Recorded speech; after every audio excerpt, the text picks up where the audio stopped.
नमस्कार साथियों, स्वागत है आपका मेरे YouTube चैनल पे। हम लोग पिछले वीडियो में 22 क्वेश्चन कर लिए थे जो कि सॉल्व क्वेश्चन था और इसमें हम लोग उन क्वेश्चन पे डिस्कस करते हैं जो पीछे परीक्षा में पूछे गए हैं, पिछली परीक्षा में पूछे जा चुके हैं। तो क्या होता है, जो TGT की या PGT की तैयारी कर रहे हैं या UGC नेट की तैयारी कर रहे हैं, जो हिंदी से हैं उनके लिए ये है। तो चलिए स्टार्ट करते हैं वीडियो। पहला क्वेश्चन है, मैं इस्लाम के महत्व को नहीं भूल रहा हूँ लेकिन देखकर कहना चाहता हूँ, अगर इस्लाम न आया होता तो भी इस साहित्य का बारह आना वैसा ही होता जैसे आज है। ये कथन किनका है? तो ये कथन है आचार्य हजारी प्रसाद द्विवेदी जी का। किनका कथन है? आचार्य हजारी प्रसाद द्विवेदी जी का है। देखिए यहाँ है, उपयुक्त कथन आचार्य हजारी प्रसाद द्विवेदी ने अपनी पुस्तक हिंदी साहित्य की भूमिका में हिंदी साहित्य भारतीय चिंता का स्वाभाविक विकास शीर्षक के अंतर्गत हिंदी के भक्ति आंदोलन के संदर्भ में कहा है। और ये जो भी विचार हैं, ये देखिए रामचंद्र शुक्ल ने क्या कहा है भक्ति काल के संबंध में, कि रामचंद्र शुक्ल ने भक्ति को पराजित, असफल एवं निराश मनोवृत्ति की देन कही है। फिर राम कुमार वर्मा ने कहा है कि मुसलमानों के बढ़ते हुए आतंक ने हिंदुओं के हृदय में भय की भावना उत्पन्न कर दी थी। इस असहाय अवस्था में उनके पास ईश्वर से प्रार्थना करने के अतिरिक्त अन्य कोई साधन नहीं था। ये भक्ति काल का जो समय था उसके बारे में इन लोगों ने अपना अपना मंतव्य दिया है।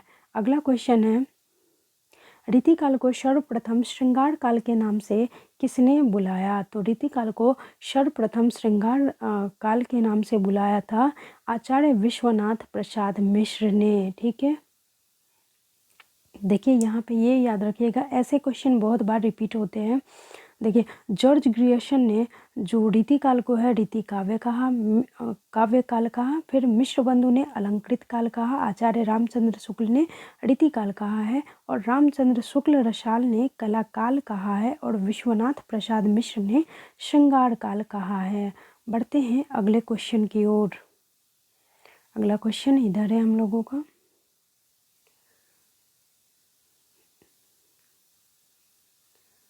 24, ये 25।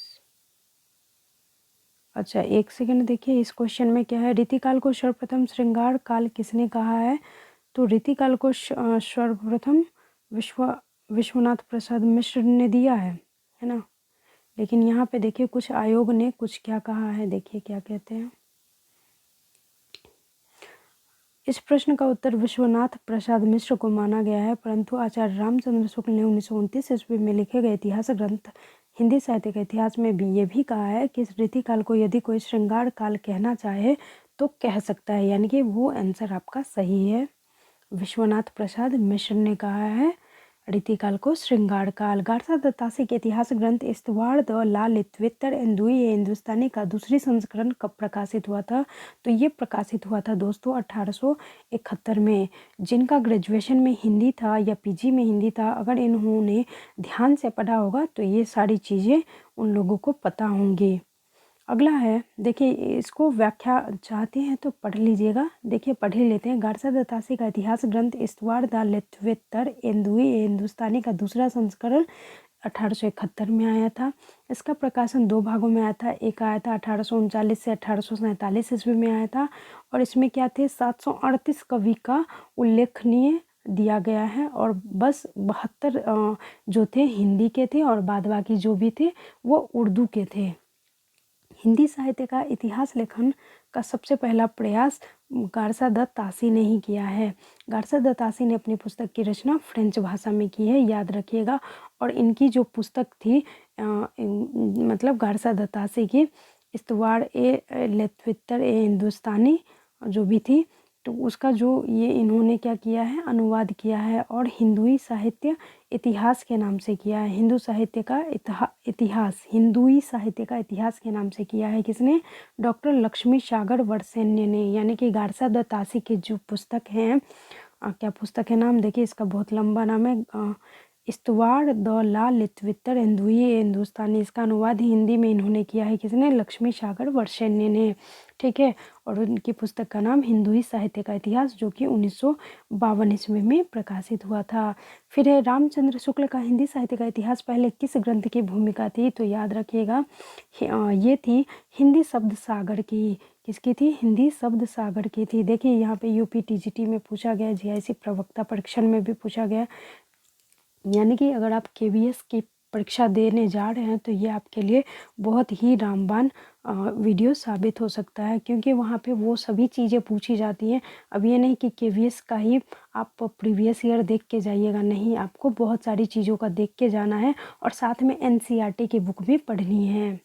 ठीक है, ये देखिए आचार्य रामचंद्र शुक्ल का हिंदी साहित्य का इतिहास पहले हिंदी शब्द सागर की भूमिका के रूप में 1929 ईस्वी में प्रकाशित हुई थी। हिंदी साहित्य के अब तक लिखे गए इतिहासों में आचार्य रामचंद्र शुक्ल द्वारा लिखे गए हिंदी साहित्य का इतिहास सबसे प्रामाणिक व्यवस्थित इतिहास माना जाता है। ठीक है, और इनके अलावा कुछ अन्य भी हैं। देखिए हिंदी साहित्य के इतिहास के प्रमुख ग्रंथ कुछ और हैं, जैसे कि मौलवी करीम उद्दीन तजकीरा ई सूरा ई हिंदी लिखा है। फिर है भाषा काव्य संग्रह महेश दत्त शुक्ल ने लिखा है। हिंदी साहित्य की भूमिका, इसको याद रखिएगा, हजारी प्रसाद द्विवेदी ने लिखा है 1940 ईस्वी में। फिर है हिंदी साहित्य का उद्भव विकास, इन्होंने ही लिखा है हजारी प्रसाद द्विवेदी ने। फिर है हिंदी साहित्य का आदिकाल 1952 में, इन्होंने ही लिखा है हजारी प्रसाद द्विवेदी ने। इनकी 3 महत्वपूर्ण रचनाएं याद रखिएगा, और ये भी याद रखिएगा हिंदी साहित्य का वैज्ञानिक इतिहास किनका है? तो गणपति चंद्र गुप्त का है। हिंदी साहित्य और संवेदना का विकास रामस्वरूप चतुर्वेदी का है। बढ़ते हैं अगले क्वेश्चन की तरफ। अगला क्वेश्चन है हम लोगों का कि रामचंद्र शुक्ल के अनुसार शिव सिंह सरोज में गिनाए गए ग्रंथ हैं, तो राम सतसई है। ठीक है, राम सतसई है। देखिए रामचंद्र शुक्ल के अनुसार शिव सिंह सरोज में गिनाए गए ग्रंथ राम सतसई हैं और कड़वा रामायण है, यानी कि ये आपका ये भी आंसर सही है और ये भी आंसर सही है, यानी कि आपका जो आंसर है पहला और दूसरा दोनों। देखिए यूजीसी नेट दिसंबर में भी पूछा गया है और जून में भी पूछा गया है, तो इसीलिए कह रहे हैं कि थोड़ा सा देख लीजिएगा, अच्छे से देख लीजिए, ताकि 100 नंबर क्वेश्चन आते हैं इसमें और टीजीटी में, तो देख लीजिएगा, कहीं ना कहीं आपको लाभ ही मिलेगा। अगला क्वेश्चन है सुमेलित करना है। अगला क्वेश्चन क्या है? सुमेलित करना है। ये चीज़ें दी गई हैं, इन चीज़ों के साथ आपको मिलान करना है। ठीक है, देखिए इसका जो आंसर हो जाएगा, क्या हो जाएगा इसका आंसर? क्वेश्चन कहाँ गया? क्वेश्चन गया सुमेलित करना ही है बस। क्वेश्चन में क्वेश्चन का आंसर जो हो जाएगा आपका डी हो जाएगा। देखिए डी इसलिए हो जाएगा क्योंकि देखिए इसका क का जो हो जाएगा पदुम लाल पुन्नालाल बख्शी, ये हिंदी भाषा और उसके साहित्य का विकास इन्होंने किसने किया है? ये इसका ये इसका हो जाएगा हिंदी साहित्य विमर्श, पदुम लाल और पुन्नालाल बख्शी का हो जाएगा हिंदी साहित्य विमर्श है। फिर अयोध्या सिंह उपाध्याय का हो जाएगा, ये देखिए चौथा हो जाएगा हिंदी भाषा और उसके साहित्य का विकास। फिर आचार्य हजारी प्रसाद द्विवेदी का हो जाएगा हिंदी साहित्य की भूमिका, अभी हम लोगों ने जस्ट जाना है। फिर डॉक्टर रामस्वरूप चतुर्वेदी का हो जाएगा हिंदी साहित्य और संवेदना का विकास। इस हिसाब के प्रश्न आपको देखने को मिलेंगे ही मिलेंगे। फिर है हिंदी साहित्य का आदिकाल हिंदी का इतिहास ग्रंथ है, इस ग्रंथ के रचनाकार का नाम क्या है? हिंदी साहित्य का आंदोलन हिंदी का एक इतिहास ग्रंथ है, इनके जो रचनाकार हैं हजारी प्रसाद द्विवेदी है। हिंदी साहित्य का आदिकाल 1952 ईस्वी हिंदी का एक इतिहास ग्रंथ है, इस ग्रंथ के रचनाकार हजारी प्रसाद द्विवेदी हैं। इनके द्वारा रचित अन्य ग्रंथ भी हैं। देखिए हिंदी साहित्य का उद्भव विकास 1952, हिंदी साहित्य की भूमिका 1940, रामचंद्र शुक्ल ने ये 1929 ईस्वी में लिखा था हिंदी साहित्य का इतिहास। ये देखिए ये क्वेश्चन सब बार बार रिपीट होंगे, तो ये पूछा ही जाता है। अगला है हम लोगों का अगला प्रश्न है, देखिए थोड़ा सा ऊपर आ जाते हैं। अगला प्रश्न है और राजस्थानी भाषा और साहित्य पुस्तक के लेखक हैं। राजस्थानी भाषा और साहित्य के पुस्तक लेखक हैं मोतीलाल मेनारिया। ठीक है, देखिए राजस्थानी भाषा और कौन है? मोतीलाल मेनारिया हैं। इनके द्वारा रचित अन्य साहित्य ग्रंथ हैं राजस्थानी पिंगल साहित्य भी है, जबकि हिंदी वीर काव्य 1945 के लेखक हैं, कौन है? टीकम सिंह तोमर है। अगला प्रश्न है, इनमें से किस इतिहास साहित्य ग्रंथ को किशोरीलाल गुप्त ने हिंदी साहित्य का प्रथम इतिहास के नाम से इन्होंने प्रकाशित किया था? तो the modern vernacular literature of Hindustan, northern Hindustan, जिसके लेखक थे ग्रियर्सन, उनके बुक को इन्होंने लिखा था, अनुवाद किया था। देखिए यहाँ पे लिखा गया है, ये 1888 ईस्वी में आया था, ये ग्रियर्सन का है, ठीक है। और किशोरीलाल गुप्त ने इसका हिंदी साहित्य का प्रथम इतिहास इन्होंने 1957 ईस्वी में इन्होंने क्या किया था, ये अनुवाद किया था। अगला क्वेश्चन है, आचार्य रामचंद्र शुक्ल ने रीतिकाल का समय माना है। रामचंद्र शुक्ल ने रीतिकाल का समय क्या माना है? तो 1700 से 1900 ईस्वी माना है, ठीक है। यहाँ पे देख सकते हैं रामचंद्र शुक्ल के अनुसार रीतिकाल का समय इन्होंने आदिकाल को 1050 संवत से 1375 विक्रम संवत माना है। पूर्व मध्यकाल को 1375 से 1700 विक्रम संवत, और उत्तर मध्यकाल को, जिसको रीतिकाल कहते हैं, 1700 से 1900 माना है। आधुनिक काल को इन्होंने गद्य काल का है, और इन्होंने 1900 से 1984 ईस्वी तक माना है। विक्रम संवत है, ध्यान दीजिएगा। अगला क्वेश्चन है, निम्न में किसने साहित्य का इतिहास नहीं लिखा है? साहित्य का इतिहास नहीं लिखा है, तो वो आंसर हो जाएगा आपका doctor Ramkumar Verma, doctor Hazari Prasad Dwivedi, doctor Nagendra, Lakshmi सागर, इन्होंने भी लिखा है। डॉक्टर नगेंद्र ने नहीं लिखा है हमारे ख्याल से, तो ये डॉक्टर नगेंद्र इनका आंसर हो जाएगा। देखिए इसका आंसर हो जाएगा डॉक्टर नगेंद्र। देखिए इधर इसकी व्याख्या इधर है। डॉक्टर नगेंद्र ने हिंदी साहित्य का इतिहास नहीं लिखा है, बल्कि ये हिंदी साहित्य का इतिहास ग्रंथ के संपादक रहे हैं, ठीक है। जबकि डॉक्टर रामकुमार वर्मा लिखित इतिहास हिंदी साहित्य का आलोचनात्मक इतिहास नामक ग्रंथ लिखा है। हजारी प्रसाद द्विवेदी ने 3 इतिहास ग्रंथों के बारे में बताया था मैंने ऊपर। तो और फिर देखिए लक्ष्मी सागर वर्षन ने हिंदू साहित्य का इतिहास लिखा है, जो गारसद दत्तासी का था, ठीक है। अगला क्वेश्चन है, किस इतिहास के लेखक अपने इतिहास ग्रंथ में लगभग 5000 कवियों का विवरण दिए हैं? तो 5000 कवियों का विवरण जो दिए हैं मिश्र बंधु ने दिया है अपने मिश्र बंधु विनोद नामक ग्रंथ में, ठीक है। इसमें तकरीबन इन्होंने 4591 कवियों के बारे में बताया है। और याद रखिएगा मिश्र बंधु के अंतर्गत 3 आते हैं, 3 बिहारी आते हैं। तो गणेश बिहारी हो गए, श्याम बिहारी हो गए, एक सुखदेव बिहारी हो गए। इसका मैंने पहले भी जिक्र किया था। और ये याद रखिएगा इसका जो प्रकाशन हुआ था प्रथम सन 1913 तथा चतुर्थ भाग प्रकाशन 1934 ईस्वी में आया था, ठीक है। देखिए शिव सिंह सेंगर ने यानी कि इन लोगों के बारे में भी थोड़ा सा बता दिया गया है। शिव सिंह सेंगर ने शिव सिंह सरोज 1883 में लिखा है। 1838 कवियों का इसमें विवरण है।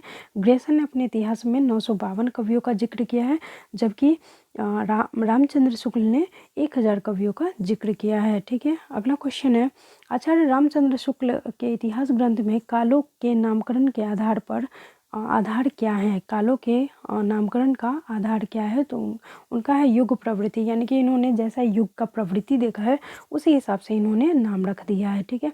फिर अगला क्वेश्चन है हम लोगों का कि इतिहास लेखन की सबसे विकसित पद्धति है। इतिहास लेखन की सबसे विकसित पद्धति क्या है? तो वो है विधेयवादी पद्धति। क्या है? विधेयवादी पद्धति। देखिए आचार्य रामचंद्र शुक्ल ने इतिहास लेखन के विधेयवादी पद्धति का अनुसरण किया है। अपने इतिहास ग्रंथ फ्रेंच विद्वान तेन ने विधेयवादी पद्धति की सुव्यवस्थित सिद्धांत के रूप में स्थापित किया है। हिंदी साहित्य का इतिहास दर्शन नामक ग्रंथ किनका है? तो ये है किनका है? विजेंद्र स्नातक, doctor Nalin विलोचन Sharma, doctor Namvar Singh, doctor Nalin विलोचन Sharma ही होंगे इसके आंसर। ये डॉक्टर नलिन विलोचन शर्मा। देखिए यहाँ पे कुछ त्रुटि हुई है। हिंदी साहित्य का इतिहास दर्शन नामक इतिहास ग्रंथ के लेखक डॉक्टर नलिन विलोचन शर्मा है। प्रश्न में हिंदी देने के कारण ये त्रुटिपूर्ण है, ये नहीं होना चाहिए। कुछ होता है कि मिसप्रिंट हो जाता है या फिर क्वेश्चन में पूछे जाते हैं तो उसका थोड़ा सा दिक्कत हो जाता है, लेकिन कोई बात नहीं है, उसको आप क्या कीजिएगा, समझ के आंसर दे दीजिएगा। फिर भारतीय साहित्य की भूमिका के लेखक कौन है? भारतीय साहित्य की भूमिका के लेखक रामविलास वर्मा हैं, है ना, रामविलास वर्मा। इनकी अन्य पुस्तक है भारतीय सौंदर्य बोध, तुलसीदास लोक जागरण और हिंदी साहित्य परंपरा का मूल्यांकन आदि। दूधनाथ सिंह ने सपाट चेहरे वाला आदमी, निराला, आत्महंता, आस्था, आलोचना आदि लिखा है। ठीक है, अगला क्वेश्चन है, इनमें से किस साहित्य इतिहासकार ने अपने इतिहास ग्रंथ में हिंदी के गद्य साहित्य को गद्य का आविर्भाव, गद्य का प्रवर्तन, गद्य का प्रसार, गद्य की वर्तमान, गद्य गति नामक खंडों में विभक्त करके विवेचित किया है? तो वो होंगे हमारे आचार्य रामचंद्र शुक्ल। फिर हिंदी साहित्य के उत्तर मध्यकाल को कलाकाल नाम देने वाले कौन है? तो ये हैं रमाशंकर शुक्ल रसाल, अभी हम लोगों ने जस्ट ऊपर पढ़ा ही था। फिर देखिए अगला क्वेश्चन है, the modern vernacular literature of Hindustan के लेखक कौन है? तो ये हो गए जॉर्ज ग्रियर्सन। ठीक है, तो ये दोस्तों कुछ प्रश्न थे, महत्वपूर्ण प्रश्न थे आपके टीजीटी पीजीटी के लिए। यहाँ से 100% क्वेश्चन आएंगे और बाद बाकी एनसीईआरटी भी आपकी चलेगी। चलिए मिलते हैं अगले वीडियो में, तब तक के लिए धन्यवाद।